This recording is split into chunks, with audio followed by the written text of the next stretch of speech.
some clubs have been rebels, not intentionally, but because of the stadiums. Take Highbury, for example.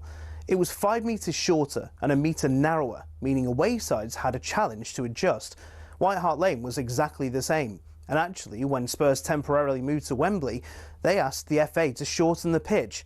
The FA, very offended by the sacrilegious suggestion, said no, which in fairness could have actually benefited Tottenham, because when they moved into their shiny new stadium, the pitch was exactly the same size as Wembley's.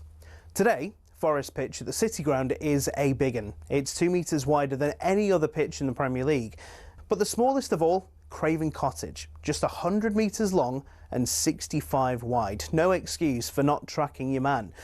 There are a couple of crazy outliers in Europe too. At Napoli's home ground, the Stadio Diego Armando Maradona, the pitch is a whopping 110 metres long. At least they don't play on a slope like Newcastle do. There's a 2-metre incline on the pitch at St James's Park.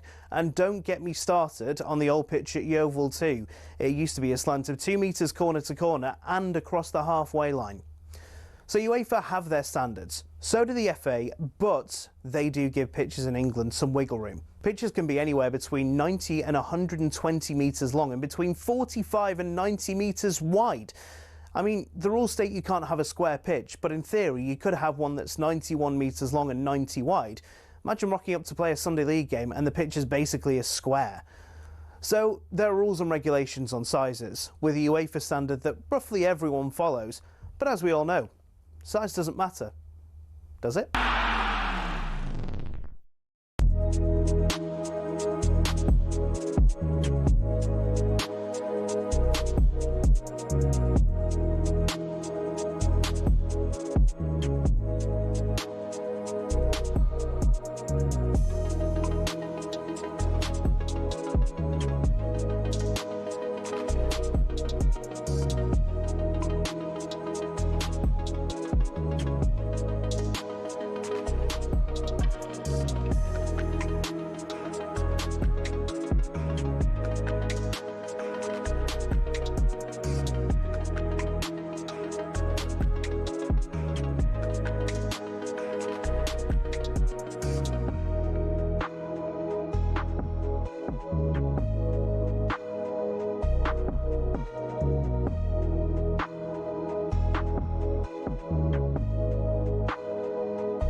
Oh dear, we can't. Barry's nervous enough as it is with the go-getters. We can't begin with this music. This isn't the music that's going to get him in the zone to deliver what I would suggest it's the hardest, what Barry is about to attempt. It is the hardest bit of broadcasting in the UK. It's the hardest show to cover. I'm telling you something, Max, right? Yeah. I'm about to try to fill some very big boots, some very massive clown shoes, and I will either nail the go-get-it, at which point it will be downhill all the way for the next 2 hours as far as I'm concerned, or else I will mess up the go-get-it, and my confidence will be shattered, in which case it will be downhill all the way for me for the next 2 hours. A cat may look at a king, Max. I think it's ambitious of me to try to do the go-get-its. We all know what happened last time. I almost died. Through the sheer physical... But I am a lot fitter now, physically fitter than the last time I attempted the go-get-it. That's what I was thinking. I have been training, not for the go-get-its, but I've been training for something else. But this training, I hope it will come to the fore and help me out. This is good. This is VO Max training, isn't it? This is what that is. This is really, because the last time you were very out of breath. Oh, whoa, hang on a second. Here we go. We are just moments away. Wait. What is it? What? I don't want this music, Max. All right. That music ain't good enough for me. I want to add my own unique Irish twist to the Go Get It.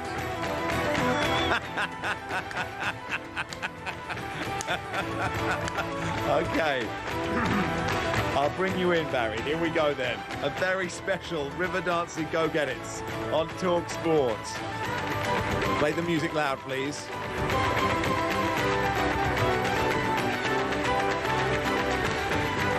Good morning, you're listening to the world's biggest sports radio station. It is talkSPORT. My name's Max Rushden. Alongside me today, Barry Glendenning. And Barry, this is just any warm-up. No, Max, this is the multi-award-winning, award-retiring warm-up. It's Saturday, the 4th of April, 2026, Max. It's my mother's birthday today. Happy birthday, Happy birthday, Mother Glendenning. I hope you have a great, great day. So, Max, today on talkSPORT, 12:45 p.m., Manchester City v Liverpool in the FA Cup quarter-final. It's an ultimate exclusive. It's presented by... Forget about it, Max. Forget about it. It's presented by Adrian, best in the business, Durham. With commentary from Jim, Torquay United Proudfoot, and former England captain Stuart Psycho Pearce. And the OB producer is...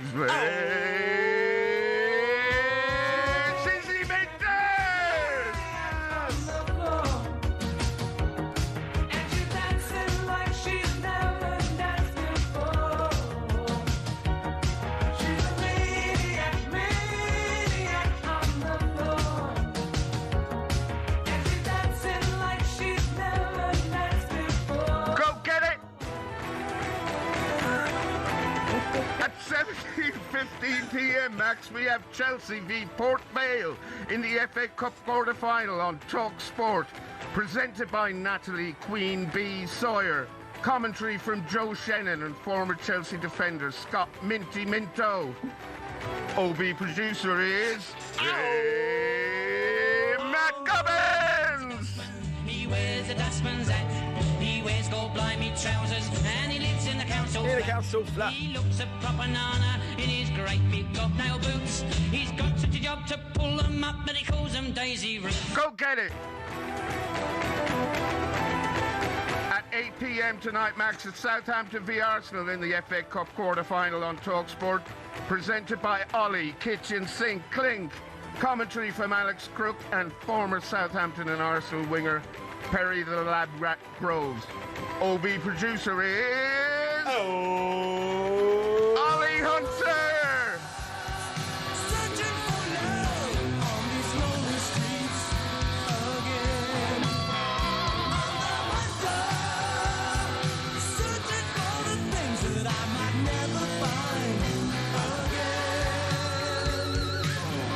Go get it!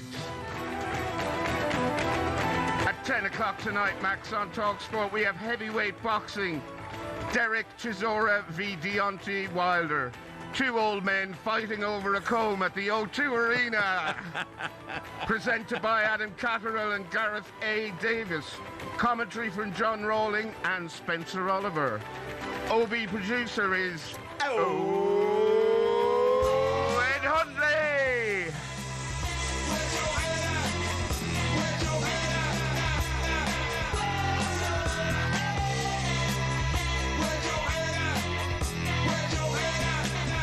Go get it!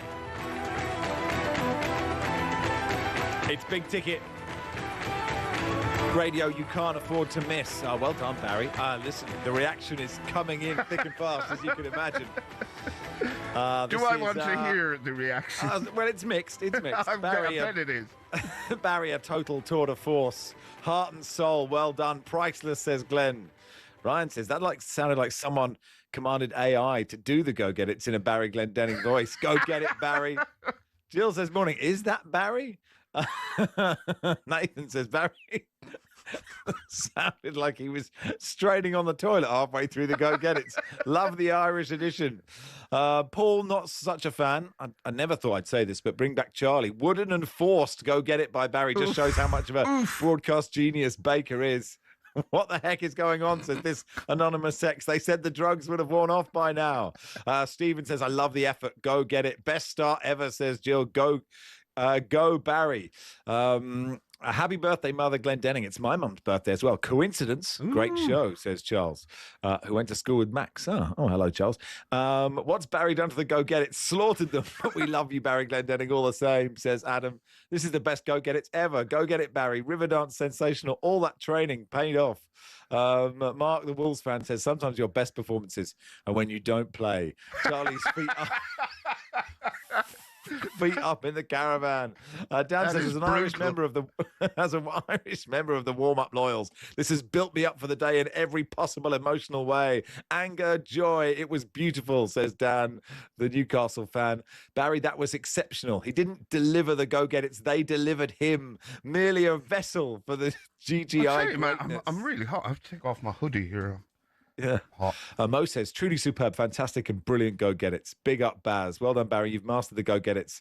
I'd enjoy you here, Cundies, doing Cundies as anyone's seen. So much reaction to this. It's really good stuff, isn't it? Loving the Barry Glendenning Bagpuss style Go Get It in the morning. Surreal, says Wollaston Village FC. Electric start on the morning on talkSPORT, says Always Believe. Barry absolutely smashed it. This has to be one of the best Go Get It's ever, says Caroline. Barry is a legend. Martin says, Barry's take on the Adrian Durham voice was very Top Cat, wasn't it? Hey, BC. Hey, BC. Hey, DC. Matt says, sounds like Barry has never read out loud before. Surely that can't be the case. Absolute showboat, Barry, says Francesca. How does Charlie ever come back from this? Marble says, I thought my radio had retuned itself. For a melancholic bloke, Barry's interpretation of the Go-Getters is an amazing piece of street theatre improv. Go get it. I really enjoyed this. Is Barry having a stroke? So it's mad. I wouldn't Barry rule it doing out. It's like listening to a terrible covers band. Don't listen to any criticism, says Ryan. That was a 10 out of 10 effort. Enthusiasm, pride, it had it all. What an intro. Anyway, well done, Barry. You know, that's sort of really, I mean, do you know what?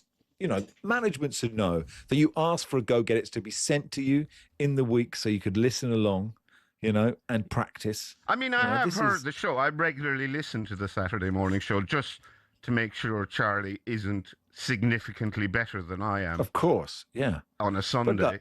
Yeah. And I think, I just think I admire your professionalism and dedication and you made it, as Louis Walsh would say, you made it your own. I did. Because I did. I was going to bring in a knobbly stick to wave around while doing the go-get-it and have a pig under my arm, but elephant safety precluded me from doing either. Hey, Barca Jim says, mine's some kind of fever dream. I have no words. Well, look, thank you for all your feedback and reaction. You know, we love the warm-up family, and the warm-up family hopefully love us until we start talking about politics, of course. That's different. We don't need to do that today. Thank goodness. This is the warm-up on talkSPORT with Travis Perkins, doing what matters for the trade. Find out more at travisperkins.co.uk or download the app. Marcus Speller will join us from the Football Ramble. We'll do an FA Cup quarter-final preview with him.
Thomas Tuchel's thrown Foden's World Cup hopes into doubt with some comments that he made to the media, Gabby. Here's an interesting one.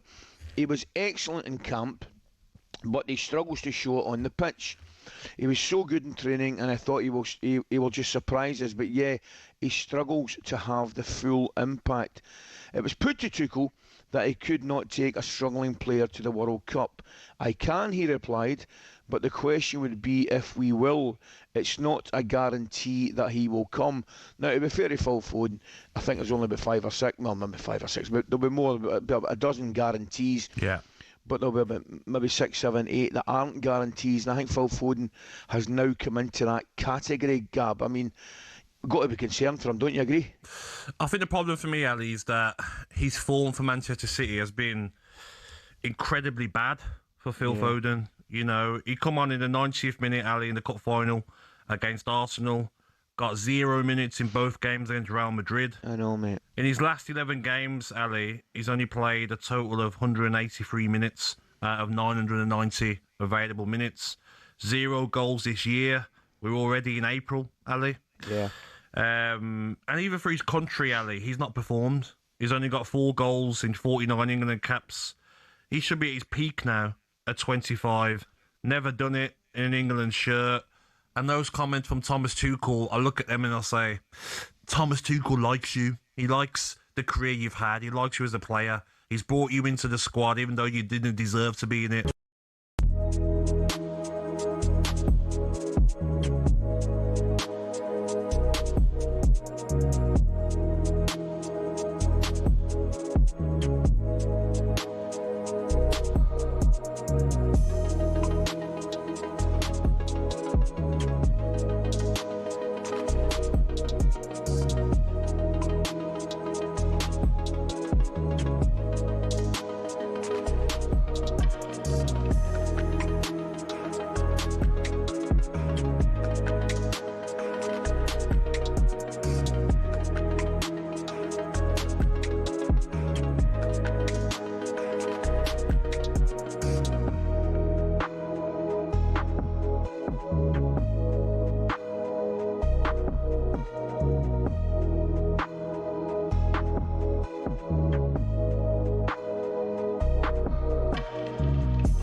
Morning all, it is the warm-up on talkSPORT. Max Rushden, Barry Glendenning in for Charlie today. Wayne says not only did Barry deliver the go-get-its in his own cool as nonchalant style, and he strips down to reveal a Cypress Hill t-shirt. Is this a talkSPORT attempt to appeal to the youth? We'll be seeing a lot more of the Fresh Prince of Burr.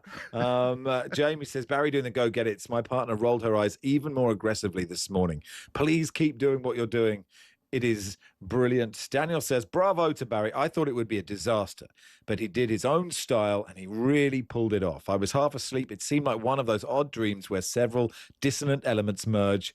Riverdance Go Get It was not on my bingo card. And this is from Villa Nige, who says, just tuned in late. I missed Barry doing the go-get-its. What? I demand a Craig David rewind. Could you possibly could you possibly do it again, Barry? The boss has been in touch, Baz. Oh, am I fired? Squad rotation. Yes, the squad rotation has given Barry the opportunity, and unlike Phil Foden, he's given us a lot to think about with that performance. Dictated play and always wanted the words. Thank you very much, Liam. Thanks for listening. I know Quake Wafari has dropped out of How Tall Are They? It is the third, fourth place playoff first leg between him and Perry Groves. That shows a bit of a disrespect for the competition.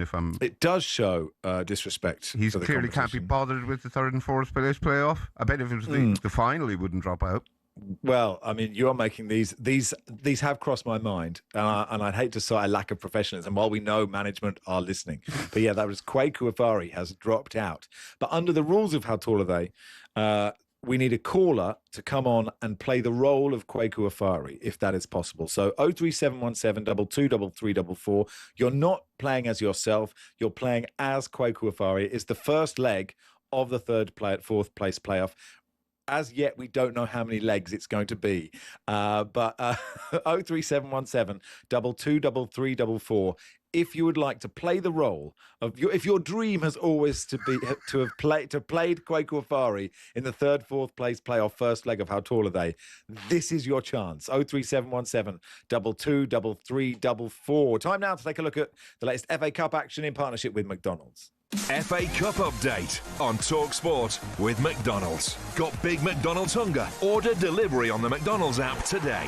From 11 a.m. 18 plus. Fees apply to delivery orders. Subject to availability. Price may vary. Put a spell on you. Yes. And you're mine.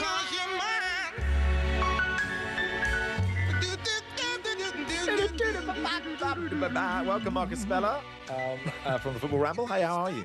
Hello, gentlemen. Pleasure as always. Oh, yeah. Pleasure's all ours, Mark. Nice to have you on. Good quarter-final draw, I think, isn't it? I mean, we kick off at 12:45 on talkSPORT with Man City Liverpool, which is the tie of the round. I think that's fair to say. And lots of interesting storylines from this game. I don't know which is the most interesting to you, Marcus, but you can tell us. Oh, well, I'll have a go, Max. I'll have a go. Thanks. I was pondering whether either or both managers will still be in their jobs come the summer with Pep Guardiola and Arne Slot for different reasons. Pep's already got himself some silverware this season. I strongly suspect if Manchester City were to go on and win the Premier League title, I think he would probably call it a day at the Etihad. But what if he did the cup double, a domestic double? That's what I was kind of pondering.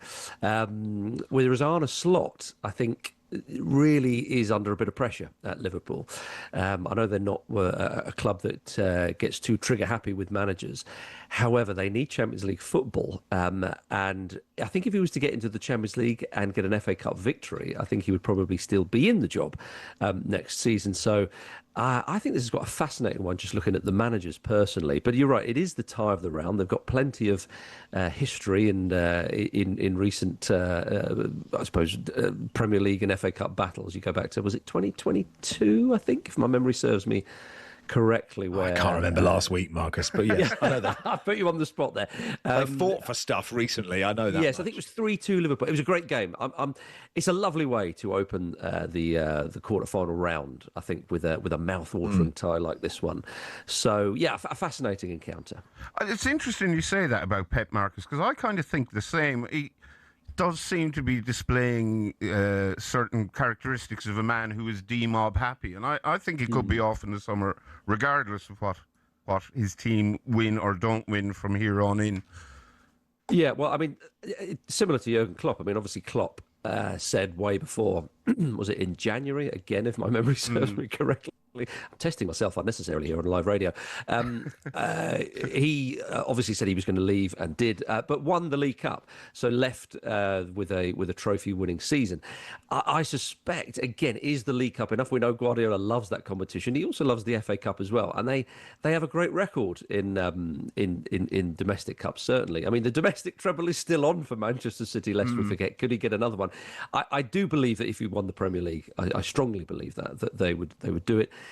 I think an FA Cup would be would sweeten the deal as well. So yeah, I agree with you, Barry. I think we are very much in the twilight of Guardiola's time at Manchester City. But I think there's a little bit more pressure on Liverpool because by their own standards, they are not having a particularly good season, and an FA Cup win would certainly help Arne Slot in the short to long term. Do you think we'll see Alex Isak out today? There's talk he may return from his broken leg. The cynic in me wonders, Sweden have just qualified for the World Cup. Alex Isak is suddenly fit again.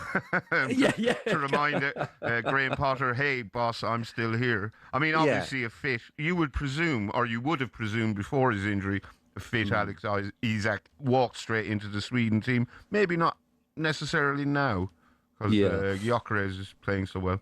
Yeah, it was a lovely reminder, wasn't it, that Graham Potter is Sweden manager, and good to see him happy for a change, having managed Chelsea and West Ham recently. But yeah, going back to Isak, I mean, I take your point. It'd be a tall order to come in with your first start, having not played since the 20th of December with that injury picked up scoring against Spurs, to go straight in away at Manchester City. But it would certainly give Liverpool the element of surprise, which, how important that would be, I don't know. I personally would be surprised if he started, but we may see him feature if they need something. But good to see him come back. It's been such a funny time for Alexander Isak with that contentious move to Liverpool and then the injury. So it would be nice to see him back on a football pitch doing what he does, because he is a fine player, lest we forget. You mentioned Graham Potter and managers who don't have fun while managing Chelsea. It's hard to tell if Liam Rosenior is. I'm not sure if he'd say he was having fun, but whether he is or not, I don't know. Should we hear him chatting about suspending Enzo Fernandez for 2 games? I spoke with Enzo an hour ago. As a football club, with me as part of that process, we've made a decision. He won't be available for tomorrow's game, and he won't be available for Manchester City on next Sunday. I think for Enzo, it's disappointing to speak in that way. What I will say about Enzo is, in terms of him as a character, as a person, I've got no bad words to say about him, but I think a line was crossed in terms of our culture and what we want to build. So we had to make a sanction, and that was a decision we've made. Wouldn't you actually say, Marcus, as a person and a character, I was really annoyed with him this stuff during the international break? What I absolutely love is when players whose English is not their first language, whenever they go back to their countries on international duty and they speak to local press in their homelands, they just assume, nobody in England's going to pick this up. None of them speak 2 languages over there. This will be absolutely fine. I can say what I want. Mark Cucurella sailed very close to the wind as well. Didn't he? I was surprised he didn't get maybe a 1 game for this. Well, I think, he talked about potentially going to Barcelona. I think he was professional enough to stress that he and his family are happy in London. And he said, but Spain is my homeland. So he kind of did it in a way that wasn't as blatant as Enzo Fernandez saying, I'd really love to live in Madrid at some point. Do you know what? The easy victory for Chelsea here would have just been given a 1-game ban, where he would have missed the home game against Port Vale, where they are heavy favourites, of course. Not a given in the FA Cup. Port Vale have showed their pedigree already.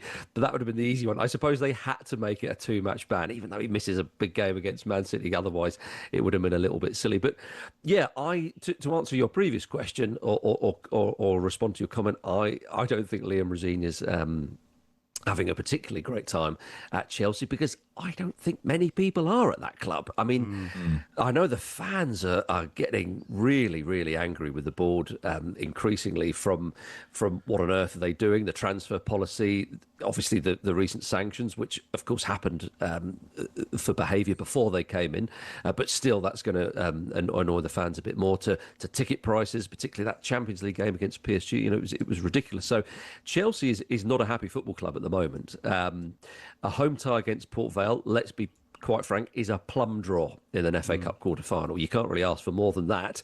But speaking on behalf of the neutral, it would be absolutely magnificent if Port Vale can do something today. Well, having seen Port Vale beat Sunderland, knock Sunderland, I want them to go on and win the tournament. It's kind of weird, Marcus, in that of the 8 teams left in the FA Cup, Port Vale are the only ones who don't have sort of bigger fish to fry, if you know what I mean, because they're pretty much down and there's nothing they can do about it at this stage. They're so far off the pace in League One. Every other team has more important things to worry about. So I'm not saying that gives Port Vale an edge, but it's just kind of interesting. We have 8 teams left. 7 of them have more pressing concerns than winning the FA Cup. Just on the Enzo Fernandez thing, I think that by twerking in the direction of the Bernabeu, he's actually done Chelsea a favour, because I'm going to whisper this, I don't think he's that good. Oh, do you not? When Chelsea got battered by Everton, Enzo Fernandez repeatedly gave the ball away. They got punished. You do that against City, you're going to get punished as well. He has also been openly criticising various teammates on the pitch in front of the cameras in recent defeats for Chelsea. And I'm just not sure, in terms of vibes and as a player, he's worth the amount of hassle he brings to the table. Yeah, well, I mean, obviously he took over as captain from Reece James. Enzo Fernandez is vice captain, of course, Reece James being injured. And that has rubbed up some players the wrong way. As you've mentioned, they're berating them on the pitch. There's been reports that in the dressing room after certain games, he was having a go. So, yeah, it's all a bit strained there. I mean, Marca in Spain have said that Real Madrid are apparently more interested in Enzo Fernandez than Rodri. Rodri being another one who recently came out and said, yeah, I quite fancy going back to Madrid. What, with your old club Atletico? No, Real Madrid. You've annoyed a lot of people with that one, pal. So I think it'd be interesting. Enzo Fernandez is he also mentioned that, with regard to his Chelsea future, we've got some games left of the season, then the World Cup, and then we'll see. I mean, if that's not a come and get me player, I don't know what is. So I understand your point, Barry. Maybe it'll be better all round, but with recent fines and transfer bans and so on and so forth, I wonder if Chelsea will be in a position to sell one of their most prized assets, even if they got a good price for him, because they have to be very careful as they go, Chelsea. They do. Maybe we can all just say, I'd quite like to go Real Madrid. I mean, I hope, that is definitely a come and get me play. I probably can't play 90, but I could do half an hour. A good solid half. Basically, don't expect Tony Kroos, is what I'm saying. Anyway, Marcus, thanks, pal. Pleasure, everybody. See you. Marcus Speller there from The Goal Show on talkSPORT on YouTube, and as well the Football Ramble. We did 2 games with him. We'll do the other stuff with Lars in a little bit. That was all thanks to McDonald's. FA Cup update on talkSPORT with McDonald's. Got big McDonald's hunger? Order delivery on the McDonald's app today. From 11 a.m, 18 plus. Fees apply to delivery orders. Subject to availability. Price may vary.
All right, Cundy. Hello, matey. How are you? I'm all right, thank you. How you feeling? I'm all right. I'm okay, yeah. Gone well? Yes, so for those that don't know, the hair transplant last Thursday. Yep. A couple of days off. Yeah. Back in today. You're looking well, mate. You look well. So far. You look hard. Well, well, the head's been shaved, right? So there's always got the image, haven't you? Like of a bit of a thug. Yeah, you look like you're going to be on like Football Factory or something. Yeah, but look, it went well.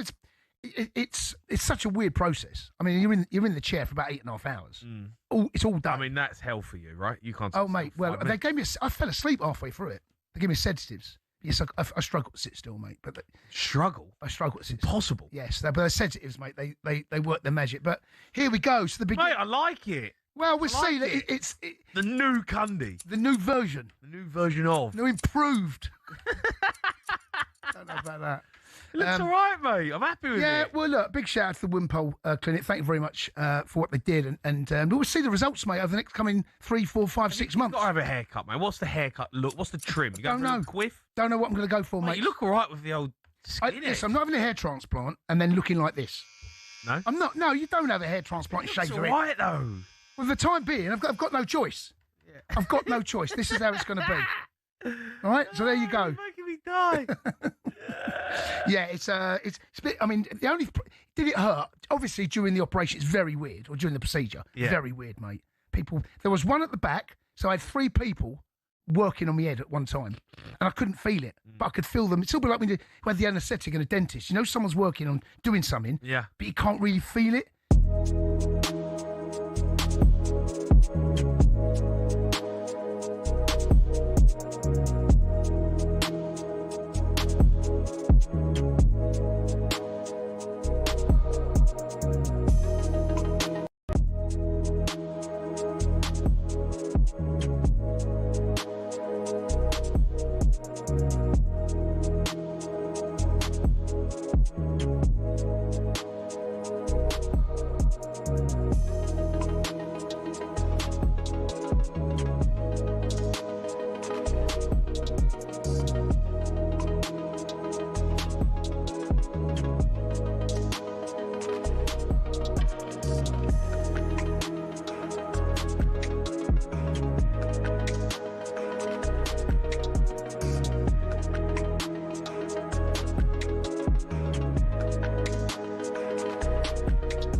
The talkSPORT 20k giveaway.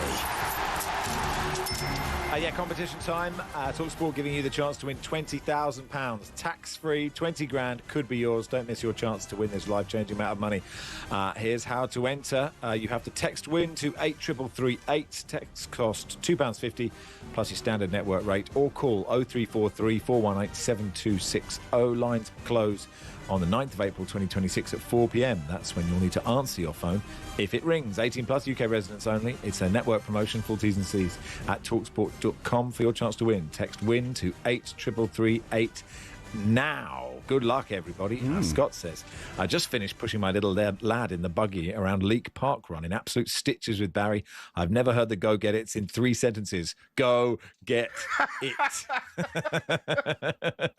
Thank you, Scott. All right, let's do a bit of Port Vale, shall we? They go to Chelsea in the quarterfinal of the FA Cup. 5:15 kickoff. It's live on talkSPORT. Johnny Hancock is from the Ale and the Vale podcast. He joins us now. Hey, Johnny. Hi, Max. How you doing?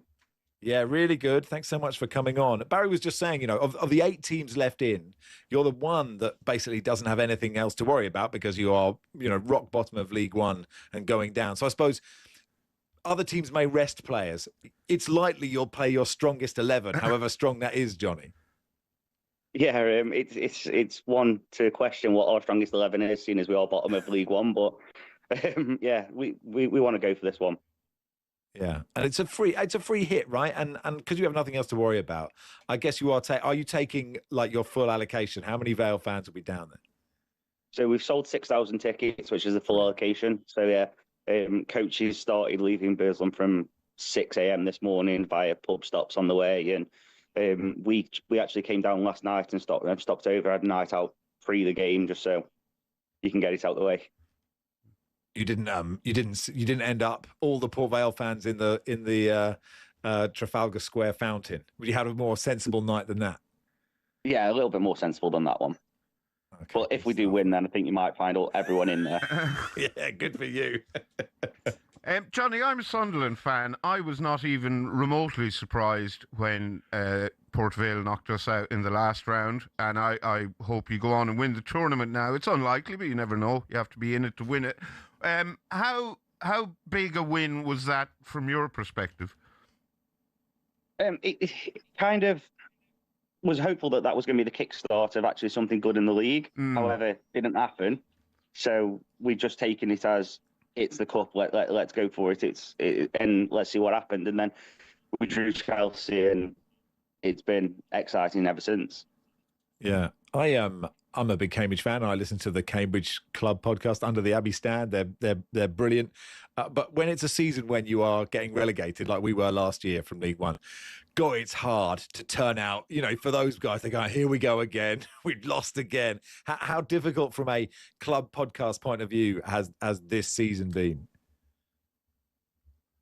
No, it's been difficult. There's been sometimes, especially with the amount of games that we've had called off, being Saturday, Tuesday, thinking, can we leave this one, do you reckon? Do you think anyone will notice if it doesn't happen? But no, we wheel it out, and there's a lot of expletives usually.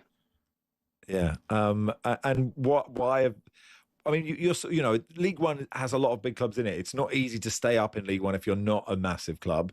And Port Vale are a sort of lower League One, upper League Two type team. But what has gone wrong this season? Recruitment. We allowed the recruitment to be run by Darren Moore, with no real direction or anyone taking accountability. Then we held on to him far too long.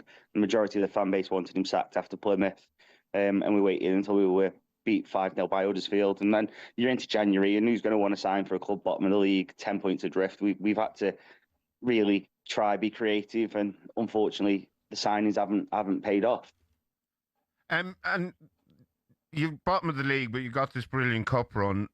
John Brady has a contract to the end of next season, I think. Are you happy with what he's done so far? Will his job be on the line if you go out of the cup?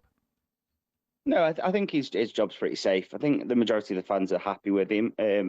We've seen improvements, but they're real slight improvements, and a lot of the team aren't what he wants. There's a lack of running, which is a prerequisite from him, and it's been really difficult. A few key players have been injured, but I think the main thing is it's just a lack of quality.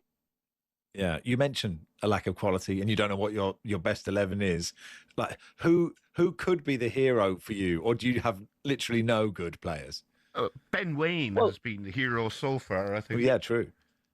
Yeah, he scored on international duty as well in the week for New Zealand, so we're hoping Ben isn't too jet lagged and can pick up where he left off against Sunderland. Yeah, well, listen, Johnny, we all hope you smash him. I mean, it feels unlike. I don't think if the Chelsea team are listening to this interview, I don't think they're going to be more nervous than they were 10 minutes ago. But like, everyone is what you need. And I know you've had. When was Port Vale's last big? Like, I'd forgive me, I should know, but well, when Max, was their the last big time Port Yeah. Vale played Chelsea, they beat them. I think it was in that? the old Division 2. Right, okay. But when was the last big giant killing or big game that you had as a Port Vale fan? The last round, Max. Yeah. Well, apart from that, okay, it's a good point. It's a good point now you make it. We lost to Arsenal this season in the League Cup. We played Man City in the third round a few years ago. But yeah, there's been very few and far between giant killings. Yeah, I remember you beating Spurs it must have been in the 80s or the night. I can't remember. Early 90s, late 80s, maybe. I seem to remember. But anyway, well, look, we wish you well. You need a big moment. All you need is to score first or just have a moment where it's yours. And then if you can be in the fountain in Trafalgar Square, we'll get you back on tomorrow. But thank you so much, Johnny. Appreciate your time. Good luck this afternoon. Cheers, Mike. Johnny Hancock there from the Ale in the Vale podcast. Live commentary of Chelsea Port Vale at 5:15. Did you give him a chance, Max? I don't really, but I mean, I'm not basing that in any knowledge of seeing any Port Vale. I'm watching League Two and the Premier League this season, so I don't know. What's more fun, Port Vale winning at Chelsea or Southampton beating Arsenal? Oh, Port Vale There's much winning more at chance, Chelsea. I mean, I would give Port Vale a puncher's chance if they're at home. The fact that it's at Stamford Bridge is, you never know. Things aren't going well for Liam Senior at the moment, and no, they're not. Be a hammer blow. But just in terms of the whole sort of forgive us bottle narrative, if Arsenal were to go out today, that would also be a lot of fun. Anyway, it is. It's Max and Barry with you until 11. It is the third, fourth place playoff first leg. Perry Groves and Nigel playing the role of Kwaku Afari in just a second.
What about Mo Salah?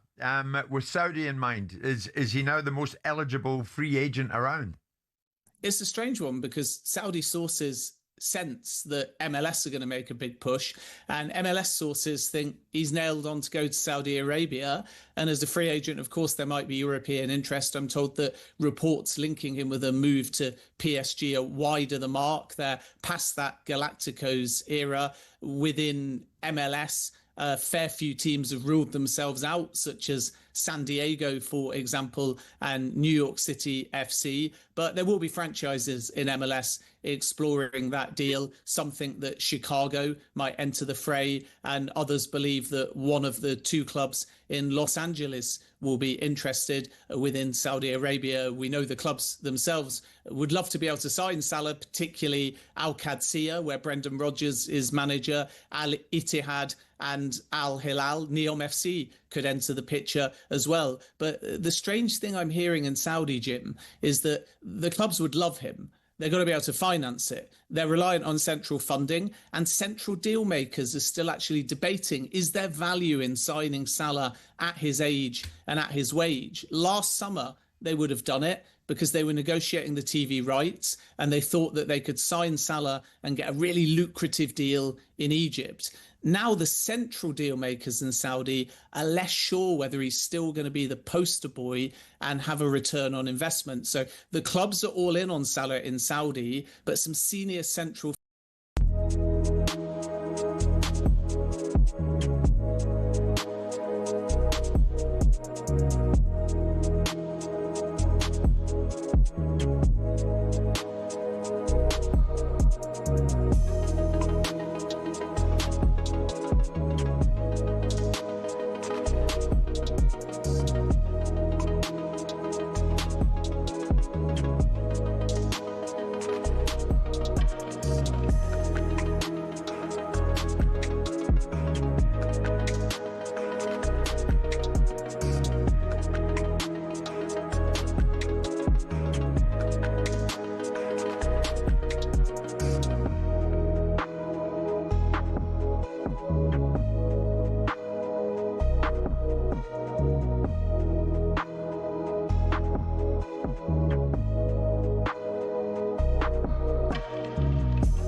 Morning all, the warm-up on talkSPORT. Max and Barry with you until 11. Barry in for Charlie today. Time now for the first leg of the fourth round playoff between Kwaku Afari and Perry Groves. Nigel, the Villa fan, is on the line. Hi, Nigel. Hi, Nigel, please, Max. Nigel, hello, Nigel. Hello, now, mate. the important thing here, Nigel, is when we play the competition, you are in character as Kwaku Afari. Is that okay? Okay, I'm channeling. You're channeling that because obviously we don't want Perry to think he's not playing Kwaku. We don't want the competition to, in many ways, feel sort of undermined by one of the contestants not being there. So if you could just bring it into as little disrepute as possible, or disrepute even as possible. If that's possible. Can you do that for us, Nigel? Yeah, got it, Barry. Okay, all right. It's a bit like, a ringer on a football pitch. You're Kwaku now. That's your name. Okay, let's play. At home today in the first leg of the fourth playoff, it's Kwaku Afari. Let's go surfing now. Everybody's learning how. Come on, Kwaku Afari with me. How are you, Kwaku? You okay? Yeah, very good. Loving the music as always. I'm ready and willing. Good stuff. Obviously, you're a big Chelsea fan. Do you think you'll beat Port Vale today? No, I think we'll get smashed. Okay, Kwaku, not confident there. Anyway, let's bring on his opponents for this. Third place it's admirable in how tall are they, and the contestants are taking it very seriously. It's Perry Groves. Perry Groves. Perry Groves. Perry, hey Perry. Morning, boys. It's really heartwarming to hear that Kwaku's taken it as seriously as I am, and it means as much to him, this third place. Yeah, well, absolutely right. He's been practicing all week, and he sounds up for it, Perry. Yeah, absolutely. How are you, Perry? You okay? It's all good. Yeah, say early night for me, as you said. Yeah. Place on that podium, professional pride at place. And just between you and me, Perry, thanks for turning up. Yes. It's very good of you. Let's play, everybody.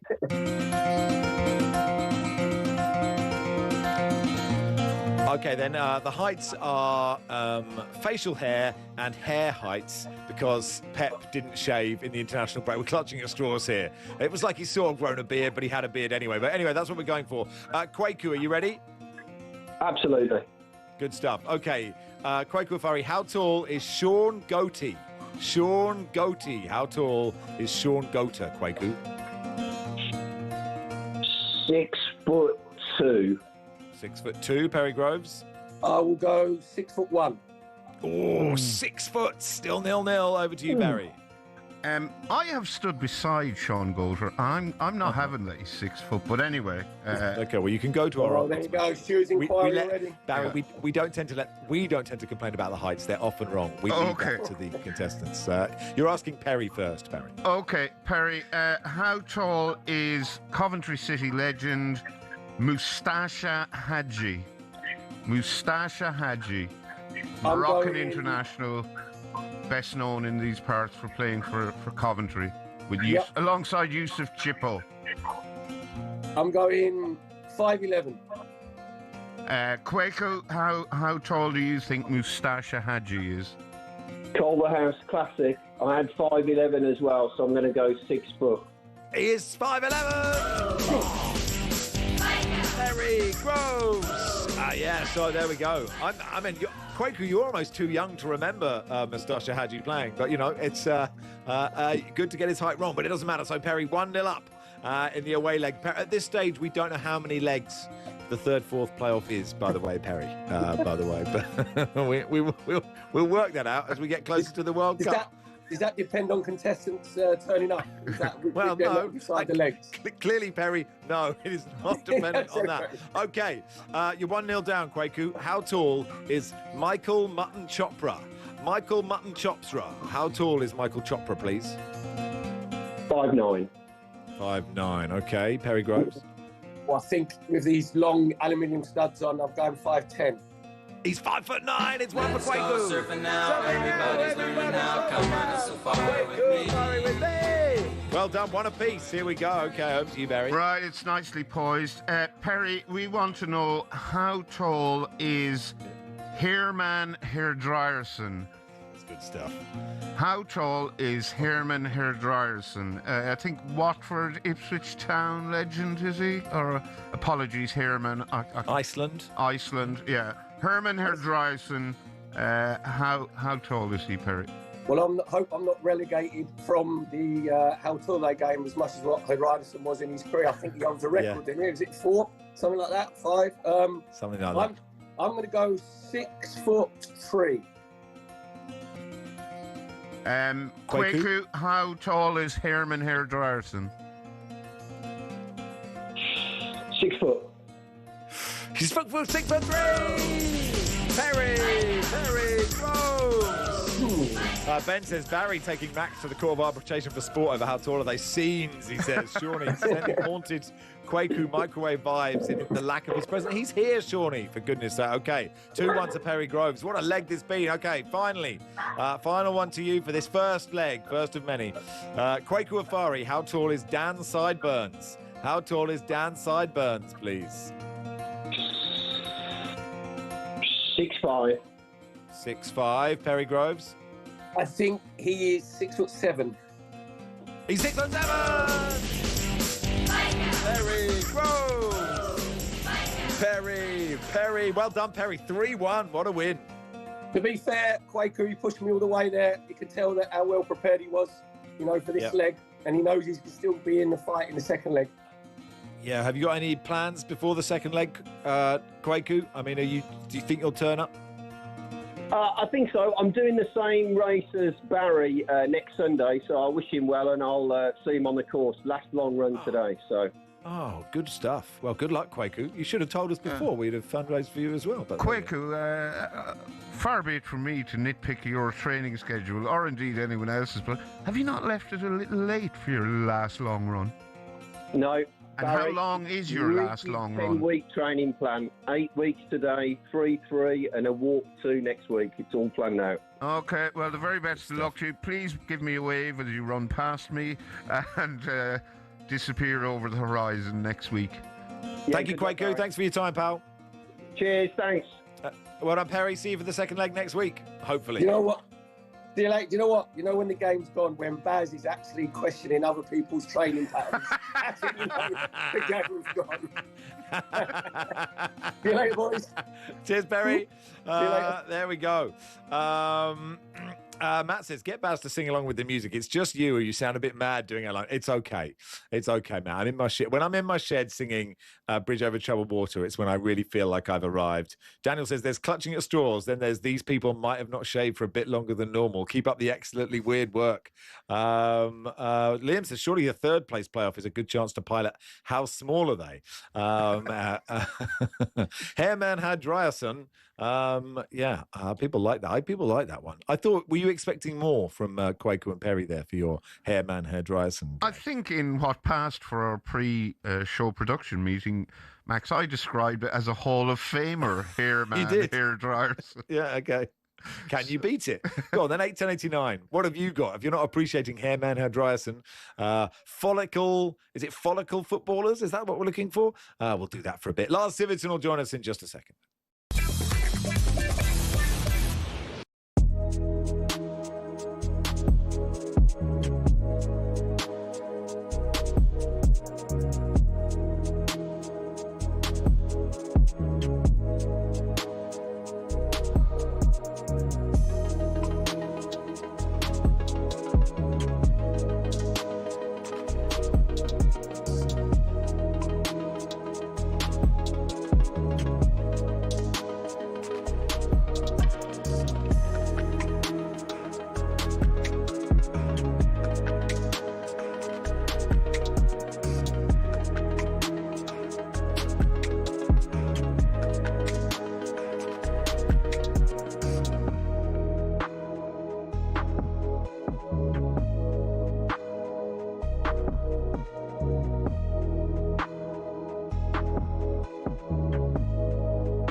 Yeah, I know, Ali, I got in trouble with you and Cass yesterday because you accused me of basically coming in and causing absolute chaos with the Mark Cucurella and Chelsea story. So I've got another one for you today. I thought, why not just carry it on? Good on you. And I thought we'd carry on with Chelsea and Enzo Fernandez, because Enzo Fernandez in the Chelsea firing line. Chelsea players have been unimpressed with his leadership on and off the pitch during the team's dramatic slump in form. He's berated teammates on the pitch, been vocal in the dressing room. Obviously, he's a vice-captain at Chelsea. He's put his own future in doubt. He has hinted at Real Madrid. He then recently has said on a stream whilst on international duty about how he'd love to live in Madrid. I mean, he ain't really playing hard to get, is he? It's giving a little bit desperate. It's not a good look, is it? As a Chelsea fan, you'd want him out if he's behaving like this. Well, listen, if he doesn't want to be there, it's very, very difficult for the manager or the players, you know, to want somebody in the dressing room like that. They've got the potential to be a bit of a rotten apple, if you like. And I just think there's a few boys, particularly in international duty, they go away and then they get... Life after football. For a lot of players, it means going into punditry. Some turn to coaching or working in the game in other ways. But what about the rest? Some former footballers turn their sights away from the game, and there are a few big surprises. First up, from rainbow flicks to pancake flips. Ex-Chelsea and Southampton defender Ken Monku switched up his footballing career to buy a Dutch pancake house. He bought out the shop, which had been his favourite pancake spot as a child, and before long he was mixing the batter and getting behind the stove. Next, Everton legend Thomas Gravesen swapped out the high stakes of the Premier League for those of the poker room. He made over 150 appearances for the Toffees and won the Scottish Premier League with Celtic. Turned out the Danish international was pretty darn good at poker. He racked up a reported £100 million from his Las Vegas adventures. Remember former Chelsea goalkeeper Petr Cech? Turns out football nets weren't the only goals he was pretty handy in front of. After retirement, he became a goaltender in ice hockey. Same skills, very different surface. And he even won a Division 2 title with Guildford Phoenix. For ex-Liverpool centre-back Daniel Agger, it wasn't just fancy footwork that was in his blood. He was also pretty good with his hands. The Denmark international turned to tattoo artistry after he hung up his boots. He'd qualified as a skin artist while at Anfield, and he then became the co-owner of his own tattoo company as well. It's not all glamour for ex-pros, though. 1966 World Cup winner Ray Wilson set up a very different kind of business. He became an undertaker after he retired. Finally, not many people can say they've won both a World Cup and starred in an Oscar-winning film. In fact, there's only one person in the entire world who can say that. Frank Leboeuf, the former Chelsea defender, was part of the 1998 France squad who won the World Cup. He ended up marking Brazil's Ronaldo in the final and helped his side to a 3-0 win. But LaBeouf had already begun acting on the side while he was playing football, and his biggest role came some years after his retirement when he landed the part of a doctor in the Stephen Hawking biopic The Theory of Everything. I embrace the career of acting, so I want to learn more. So seeing lots of movies is a part of my job. To be honest, with all the dramatic diving in the game these days, there's probably tons of ex-pros who've got the acting skills to make it in Hollywood.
Sing along, Barry. Da da da da da da.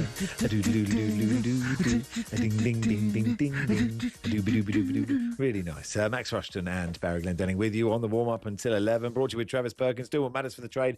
Find out more at travisperkins.co.uk or download the app. If you've only just tuned in, you missed Barry's Go Get It. It's definitely worth going to the listen again function or getting YouTube onto your massive telly and watching it all back whenever that goes up. Right now, let's look ahead to today's action with Enterprise Rent-A-Car. Destination football on talkSPORT with Enterprise Rent-A-Car. Whatever it is, we're here for it. Well, this could be the Lars. This could be the Lars. Lars. Hey, Lars. Hey. Hello. How are you? Good morning, I'm Mr. Sivertson. Just so excited to have Barry join in on the theme tune there. I mean, that's a big moment for me and all the Stevenson family. The pleasure and the privilege was all mine. Yeah, exactly right. And may I mind the listeners, it's not every contributor that has a jingle that very specifically warns them that if this doesn't go well, they're not going to be around next week. I think everyone should have that. Could be an implied threat in every introduction. Now then, Lars, I want to do some Southampton Arsenal with you because we haven't done that yet. But let's start with the early kickoff, Man City Liverpool. It's live on talkSPORT. It's a brilliant way to start the quarterfinals. It's beautifully set up, isn't it? Because I think, I mean, we had this discussion the other week, Max. I think Arsenal are home and hosed in the league. Not everyone agrees with that. Some people think they're maybe just home, but the hose hasn't quite come out yet. But anyway, it's looking good.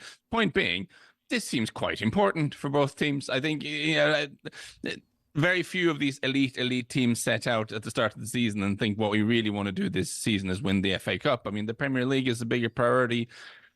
But I don't think Manchester City, I don't think are going to win the Premier League, and Liverpool definitely are not. So certainly the FA Cup looks like a route to having a happy ending to the season.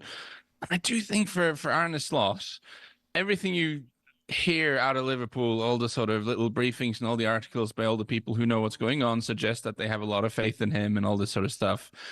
But there's just been this sense of drift in the second half of the season with them, and the fact that the team isn't really doing the things that we all want them to do. Getting Paris Saint-Germain the Champions League is not very nice for them. So this seems like a big moment for Arne Slot, to be honest, to put up a good performance here. Would you be surprised if he was not Liverpool manager at the start of next season, Lars? It does.